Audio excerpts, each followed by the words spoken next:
Welcome to another episode of my video recording where I celebrate insightful comments on LinkedIn to promote knowledge, to share knowledge on the professional platform where most of our dealings, our interactions with our connections have been most times professionally.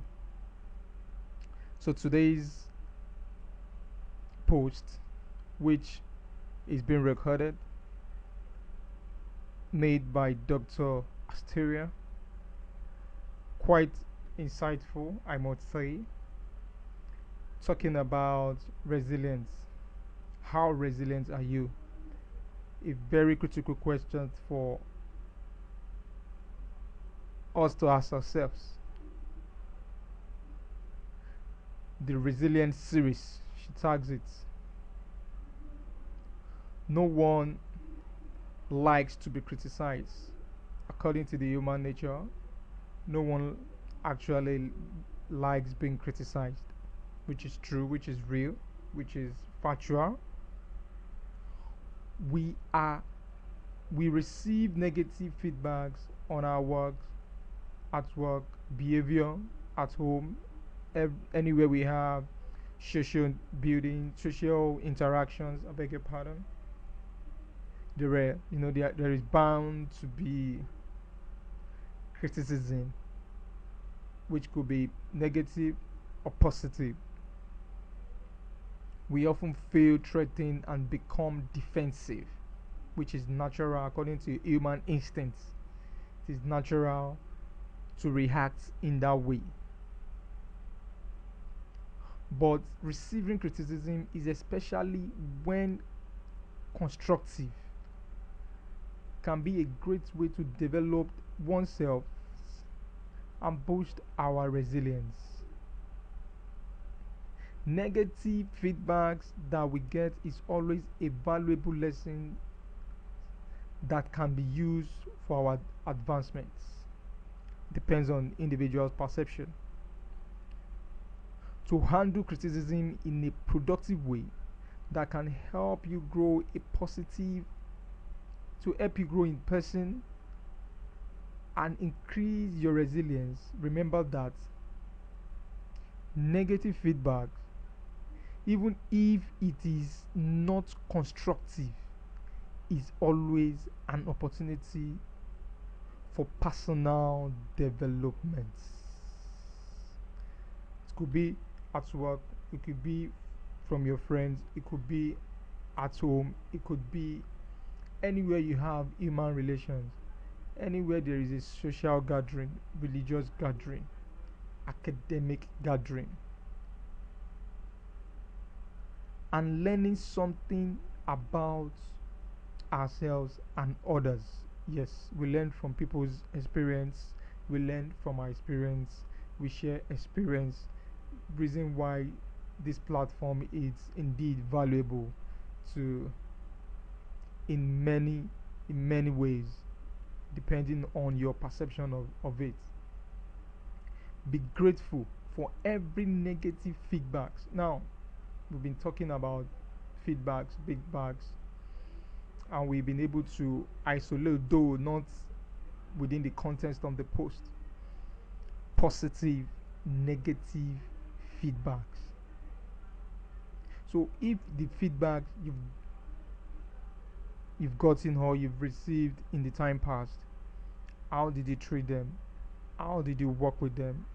How did those comments, how did they make you a better person? So feedback you get, say thank you when you get feedback, even if it is negative, and take your time to think on how you can use this feedback to grow as a person. So growth is not limited to just the place of work. Growth is encompassing. What you learned at home, you could bring it all to the formal environment when useful, and it will work for you. It could form part of your soft skills, um, and all that. Criticism is so difficult to handle. Yes, because nobody wants, ideally, given the human nature, nobody wants to be criticized. However, criticism is part of existence in itself, because no mortal is perfect, because it triggers unresolved issues from our past. Becoming aware what is triggered by negative feedback and why is a huge milestone in becoming happier and more accomplished in life. Look at it. If life, gives you lemon, then you can turn it to lemonade. You can make it from it. This is something I believe relates, to this post on its own. How do you undo criticism? Yes, this is a personal question. What are your strategies for struggles when you are faced with negative feedback? Remember, we are talking about constructive now feedbacks, not destructive. So we must be able to isolate between constructive and destructive feedbacks, because when it's destructive, then it's difficult to pull out, to sieve out anything meaningful from it, because sometimes it's more or less a diatribe, it's not subjective. But when it's a constructive criticism, a constructive feedback, then even when the human nature finds it repulsive, there are things we could learn from it, just like the post itself says, personal development. It depends on what we make out of our criticisms. The post, however, that actually, of all the comments this post elicited, the comment that I felt was, very catchy, very appropriate, very, complement the post, was made by Rashida. According to her, at certain points of life, we all receive criticism, just like the originator of the post, mentioned. The way we handle it either open a door for growth, just like we mentioned earlier, personal development, and improving ourselves, or lowering our self-esteem and confidence.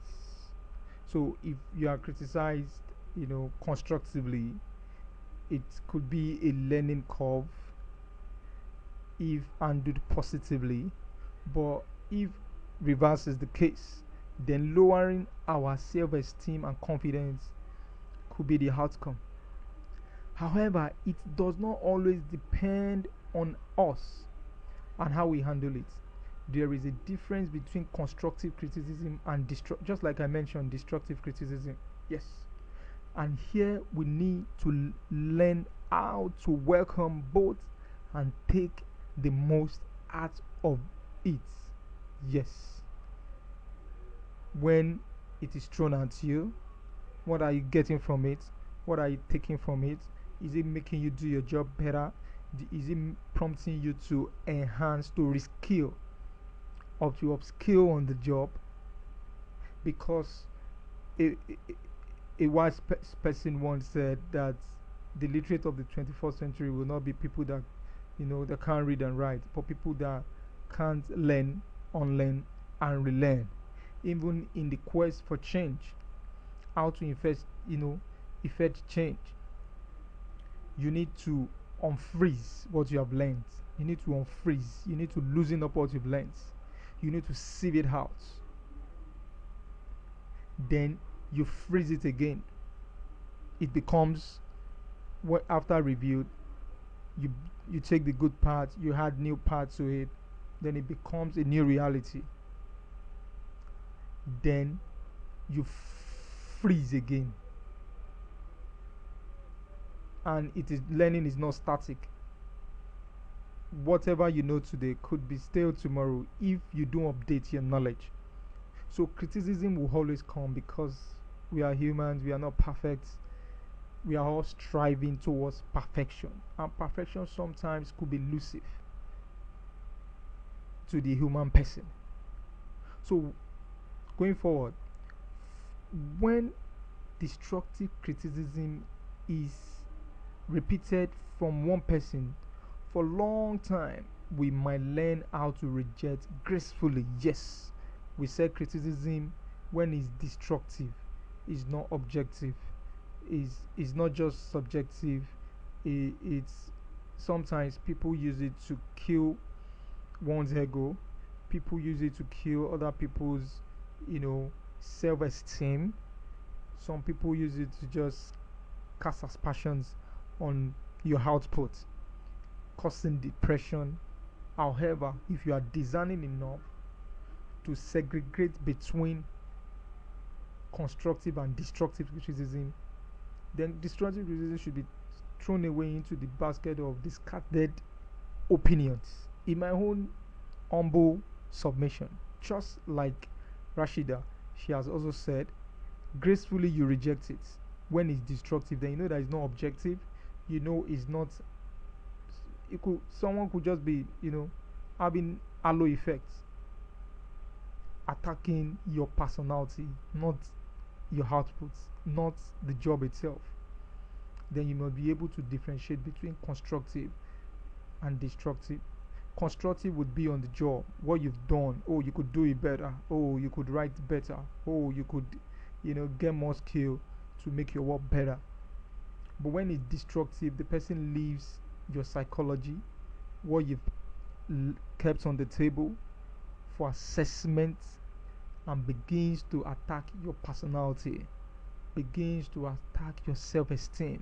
Then you must be able, discerning enough, to differentiate between it and the one that would be most useful for you to run with to become better on the job. So according to Rashida, this, because it could, according to her, when you are rejecting gracefully, it could be a form of bullying. Yes, like I said, when someone attacks your personality or these aspects, this person knows how to manipulate us. Yes, such an insightful post. I totally agree. This was actually easy for me to shortlist for my video recording. She did our work. The post, very practical, pragmatic, relatable. Is things we see, things that happens, to us, colleagues, at home, at work, any gathering where you have humans more than one or two. It is meant to happen.